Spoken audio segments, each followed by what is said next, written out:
Bonjour, bienvenue dans la série sur les échecs, toujours sur le roi qui a perdu ses pions de protection.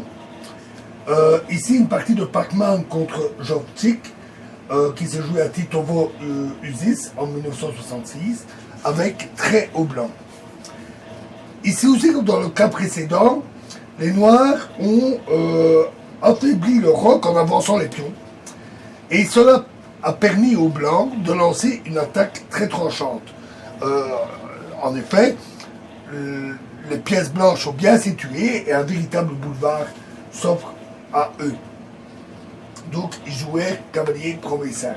Une combinaison assez difficile, où en particulier, on verra, le troisième coup adverse des noirs a dû être bien réfléchi parce qu'il est bon et les noirs l'ont joué.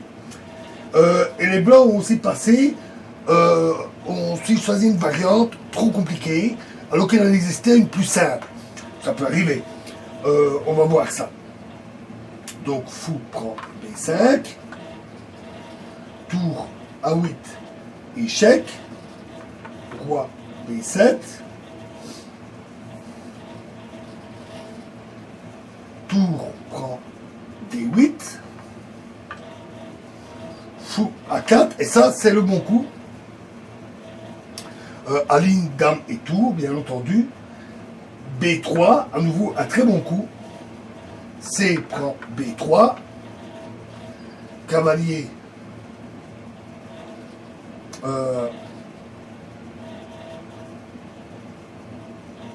Excusez-moi, j'ai commis une erreur. C'était ce cavalier là qui était allé là-bas. Donc cavalier prend B3. Fou prend B3. Et ici, normalement, les blancs auraient dû jouer tour D7. Échec. C'est le plus simple. Ça gagne sur le champ. Parce que si cavalier prend D7,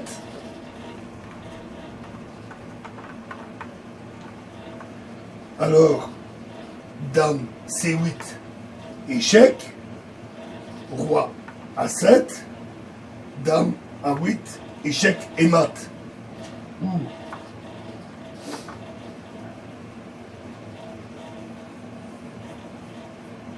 Sur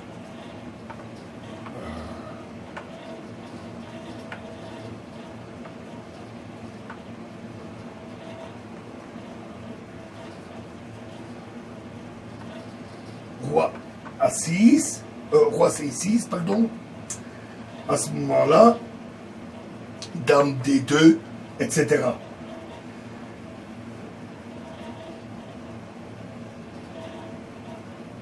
Alors, les blancs se sont trompés, ils ont choisi une suite beaucoup plus compliquée, parce que, on va voir pourquoi, on va revenir à notre position.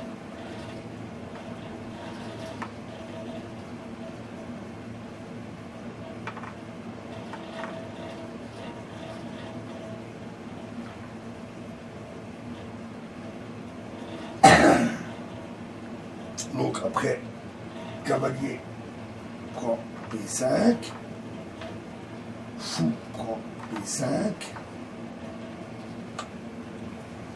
tour A8, échec, roi B7, tour prend D8, fou A4, B3, C prend B3, cavalier prend B3, fou prend B3. Et ils ont vu jouer dame B2. Ce coup est moins bon en fait. En fait, ce que les blancs ont constaté, c'est qu'en jouant dame B2, il y avait le clouage, ce qui offre une position particulièrement avantageuse. Et c'est vrai. Sauf qu'en fait, c'est beaucoup plus compliqué. Alors, évidemment, ici, fou sur fou prend D1, simplement tour B8. Et la dame peut prendre la dame sans se faire capturer. Donc, fou G7, tour prend H8, fou prend H8,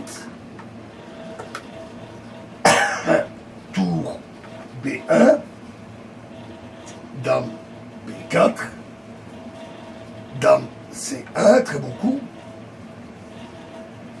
Alors, sur Roi C7, à ce moment-là, tour prend B3.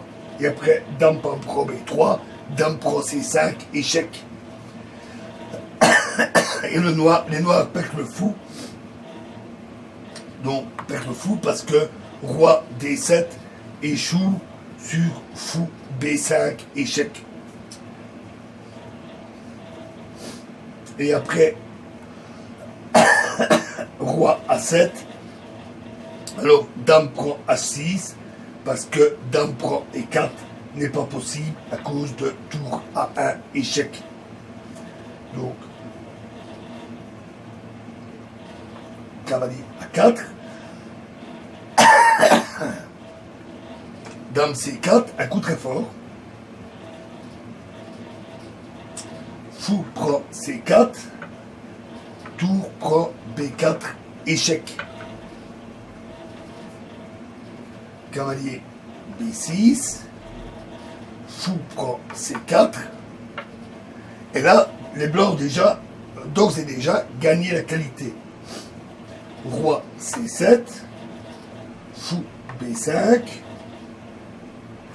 F5. E prend F5. E prend F5. Tour F4. Roi D6. Tour prend F5. Roi E6. Et tour C5. Et là, les noirs ont abandonné. Ils ont un pion de moins, la qualité de moins, ils n'ont strictement aucune chance. Voilà, il faut avouer que c'est vrai que les blancs n'ont pas choisi la voie la plus facile, c'était quand même une combinaison fort complexe. Voilà, et prochain exemple dans la prochaine vidéo. Je vous remercie.